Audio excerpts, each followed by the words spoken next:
Good morning students, welcome in Shriram education centre, class 11 physics और chapter आपका mechanical properties of solid. Question number first, steel wire of length 4.7 metre and cross sectional area 3 × 10⁻⁵ metre square stretched by same amount as copper wire जिसका length 3.5 metre है, cross sectional area 4 × 10⁻⁵ metre square है under a given.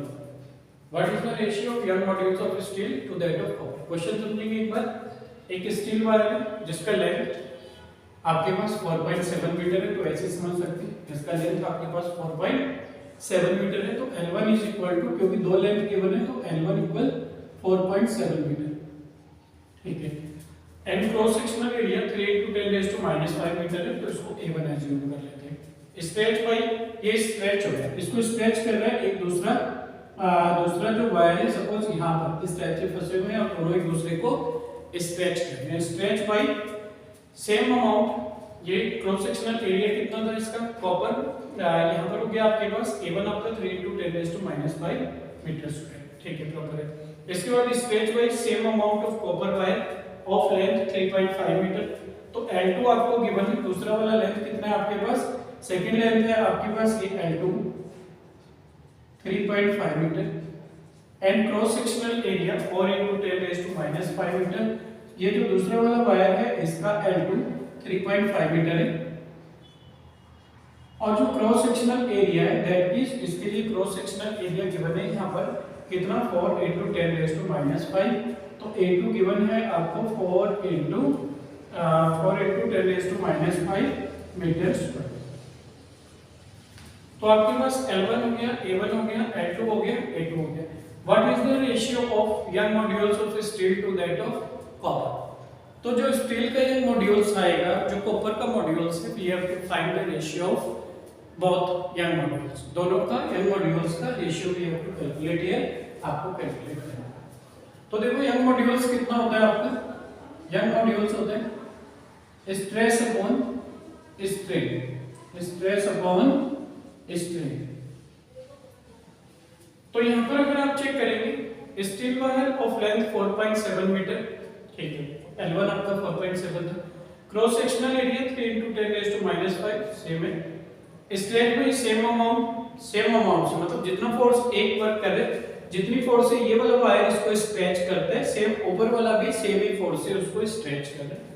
तो stretch by same amount से ही same force से ये stretch कर रहे हैं एक दूसरे को।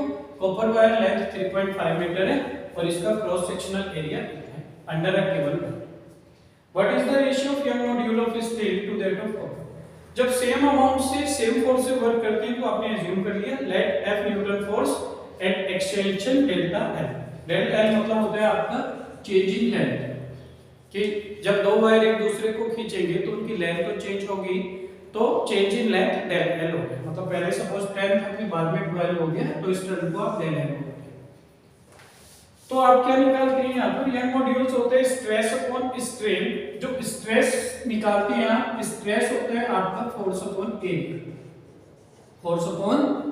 एरिया, और जो स्ट्रेन निकालते हैं आप, स्ट्रेन होता है आपका ओरिजिनल लेंथ अपॉन, ऐसे मेंशन कर लेंगे, change in length upon original length, change in length upon original length.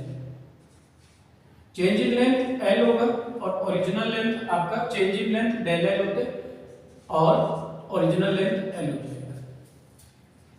Clear.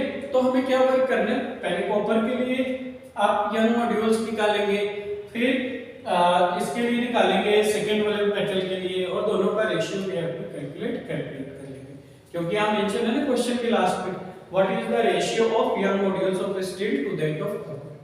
तो स्टील का कॉपर के साथ यंग मॉड्यूल्स भी है। तो आपको क्या करना है, सबसे पहले आप मेंशन करोगे किसकी वायर थी। देखो सबसे पहले मैं मेंशन करता हूं ऐसे स्टील वायर, तो यहां आप मेंशन करोगे for steel wire,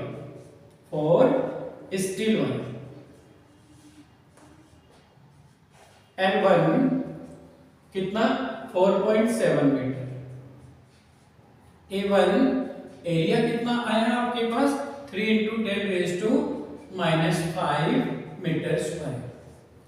for copper wire के लिए L2 कितना, L2 आपके पास 3.5 meter, right here 3.5 meter. Area कितना, A2 हो गया 4 into 10 raised to -5 metre square. जितना गिवन था मार्क कर दिया। क्या करना है, what is the ratio of your modules of steel, steel की वैल्यू को ऊपर रखेंगे टू दैट ऑफ कॉपर। तो आप मेंशन करोगे therefore young module of steel, young modules of steel. आपने यहां पर लेट y1 ले लिया, ठीक है। तो y1 इज इक्वल टू कितना हो जाएगा, स्ट्रेस अपॉन स्ट्रेन। स्ट्रेस कितना होता है, फोर्स अपॉन एरिया। स्ट्रेन कितना होता है, change in length upon original length. Change in length को डेल एल लिखा जाता है, डेल जहां पर भी यूज हो जाता है इसका मतलब वो वैल्यू चेंज हो रही होती है, तो डेल एल अपॉन एल। तो means of it stress equal upon strain, stress force upon area, change in length upon original length. अब सेम अमाउंट ऑफ फोर्स दिया था इस क्वेश्चन में, तो आपने फोर्स अज्यूम किया है। Let force is F and जो एक्सटेंशन हो रहा है, जब दोनों वायर एक दूसरे को स्ट्रेच करेंगे तो हमने अज्यूम किया वायर की डायमेंशन में डेल एल का चेंज हो रहा है and extension is del L. यहां पर एक्सटेंशन अज्यूम कर लिया आपने डेल एल।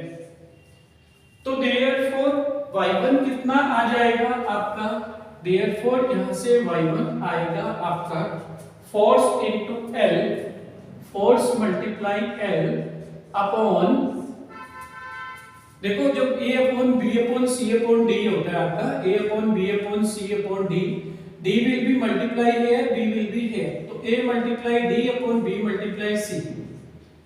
तो मैंने क्या किया है यहाँ पर, force multiply L, area into del L, area multiply del L। Proper force कितना था F, तो यहाँ पर F कर देते हैं।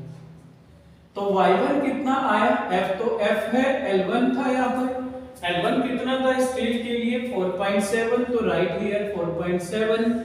एरिया कितना था इसका, एरिया था 3 into 10 raised to -5, तो यहाँ पर 3 into 10 raised to -5। Change in length आपने डेल एल एज्यूम किया है, दोनों स्ट्रेच हुई जो wire, that is equation number first. I hope clear, पूरा वैल्यू क्लियर हुआ होगा। मैंने ईच टर्म को एक्सप्लेन किया और ईच कैलकुलेशन एक्सप्लेन करेंगे आपके लिए। और if you have little doubt, उसके बाद कुछ छोटा सा भी डाउट है, कमेंट कीजिए। I will take more and more examples to clear your doubts. आपके डाउट्स क्लियर करने के लिए मैं जितने एग्जांपल्स होंगे ऐड करूंगा। अगर एक्सपोनेंट्स में, मल्टीप्लाई में, डिवाइड में कहीं पर भी आपको डाउट्स है तो comment, I will explain your each doubt. That is y1 equation number first. ये स्टील के लिए निकाला आपने। Now for copper wire. For copper wire. Copper wire के लिए let young modules आपने assume किया। young modules कितना है इसका, y2। यहाँ y1 assume किया था, y2 कर लेते हैं। y2 फिर से कितना हो जाएगा, स्ट्रेस अपॉन स्ट्रेन हो जाएगा, स्ट्रेस अपॉन स्ट्रेन। तो y2 is equal to, stress होता है फोर्स अपॉन एरिया, स्ट्रेन होता है change in length upon original length, फिर से a upon b upon c upon d बना, ये जाएगा ऊपर बीच वाले का बीच में, तो f multiply l upon a multiply del l। Clear, ठीक है। इसको थोड़ा सा रोटेट करें ताकि आपको क्लियर दिखे। यस, अब आपके पास ये हो जाएगा फोर्स, फोर्स तो फोर्स ही है, और यहाँ पर L2 आ जाएगा। L2 कितना है आपके पास 3.5, तो right here 3.5 upon area, area given है आपका, इसको A2 कर देती है और फर्स्ट वाले एरिया को आप A1 कर देते हो। यहाँ पर एरिया जो था फर्स्ट वाला यहाँ पर A2 पुट कर देते हैं। A2 ये A1 था, सेकंड वाला A2। A2 की वैल्यू कितनी है, 4 into 10 raised to -5, और बीच में क्या है डेल L, तो डेल L को डेल L लिखते हैं। किसकी वैल्यू है, y2 की, सेकंड इक्वेशन बन गई। क्लियर हुआ? कुछ नहीं किया, जो वैल्यूज गिवन थी अभी तक हमने वही मेंशन करी है। L1 गिवन थी, A1 गिवन थी, L2 गिवन थी, A2 गिवन थी। स्टील के लिए, कॉपर के लिए, स्टील के लिए यंग मॉड्यूल्स निकाला है, stress upon area, force upon stress upon strain. Stress होता है फोर्स अपॉन एरिया, स्ट्रेन होता है original length, change in length upon original length. Similar value put कर दी, दोनों की फोर्स F है तो F फोर्स की जगह पर F पुट किया। चेंज इन स्ट्रेच करने पर जो एक्सटेंशन हुआ दैट इज डेल L, तो डेल L दोनों को पुट कर दिया। इक्वेशन फर्स्ट बना that is y1, equation second बना y2। क्या निकाला था क्वेश्चन में निकाला था what is the ratio young modules of steel. Steel को ऊपर रखेंगे, जो पहले होता है वर्ड उसको ऊपर ही रखोगे न्यूमरेटर में, जो बाद में है उसको डिनोमिनेटर में। Steel to the copper, steel को कॉपर से आपको रेशियो निकालना है यंग मॉड्यूल्स का, तो इक्वेशन फर्स्ट और इक्वेशन सेकंड कर देते हैं। y1 upon y2, y1 क्या है young modules of steel, y2 क्या है यंग मॉड्यूल्स ऑफ कॉपर। तो आप मेंशन करोगे देयरफॉर इक्वेशन फर्स्ट डिवाइड और by equation second, equation second divided by equation first, equation first divided by equation second. y1 upon y2, first को second से divide कर देंगे, सेकंड नीचे है ना, तो equation first divided by second. y1 upon y2, y1 का value f multiply 4.7 upon 3 into 10 raised to minus 5 multiply del L। ये मैंने इस y1 की वैल्यू पुट कर दी अपॉन इस y2 की वैल्यू पुट कर दी। y2 कितने f multiply 3.5 upon 4 into 10 raised to minus 5 multiply del L। क्या बना a upon b upon c upon d, ये जाएगा ऊपर, बीच वाले का बीच में मल्टीप्लाई, तो ये हो जाएगा f into 4.7 multiply 4 multiply 10 raised to minus 5 multiply del L upon बीच वाली टर्म की बीच में मल्टीप्लाई, ये दोनों की मल्टीप्लाई हो जाएगी, बीच वाला बीच में जाता है, 3 into 10 raised to minus 5, 3 into 10 raised to minus 5 multiply del L multiply f multiply 3.5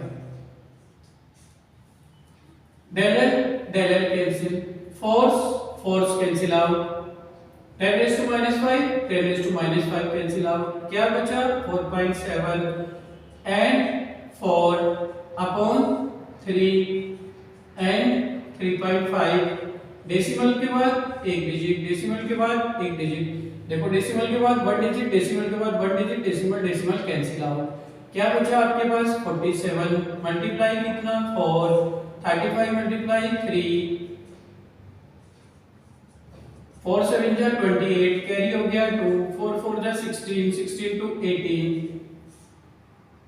3 5 जा 15, 3 3 जा 9 और 1 10, 105, 4 7 जा 28 कैरी हो गया 2, 4 4 जा 16 और 2 18, 188 upon 105, दैट इज रेशियो। इतना छोड़ सकते हो, कैंसिल होगा, कैंसिल तो नहीं होगा।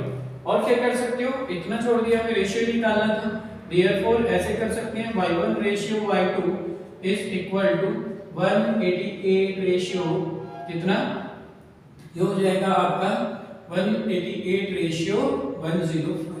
और आगे बढ़ाना चाहोगे तो ऐसे भी कर सकते हैं, कितना कर सकते हैं 105 है, ये कितना है 188 है, 188 तो बन जाएगा 105 आया, 8 - 5 3 आया, ये आपके पास 8 आया, ये डेसिमल बढ़ा दिया 0, कितने टाइम जाएगा अप्रोक्सीमेटली 8 टाइम जाएगा, 8 5 जा 40 कैरी हो गया 4, यहाँ पर आया 4, 8 जा 8 मोर देन दिस ज्यादा हो गया, इससे तो 7 जा जाएगा, ठीक है, तो 7 जा गया, तो 7 5 जा 35 कैरी हो गया 3, यहाँ पर लिखा 3, 7 जा 7, 10 - 5 5, 12 - 3 9, 7 - 7 0, 5 और 5 10, 9 3 12 1 13, 7 1 8, लिया डेसिमल बढ़ाया 0, कितना जाएगा अप्रोक्सीमेटली 8 जा जाएगा, 8 5 जा 40 कैरी होते हैं 4, यहाँ पर आएगा 4, 8 1 जा 8, तो 840 अप्रोक्सीमेटली 1.78 डेसिमल में निकालोगे 1.7 ऐसे निकाल सकते हो, y1 ratio y2 is equal to 1.78, इस 7 8 देखो बाद वाले डिजिट जब 8 से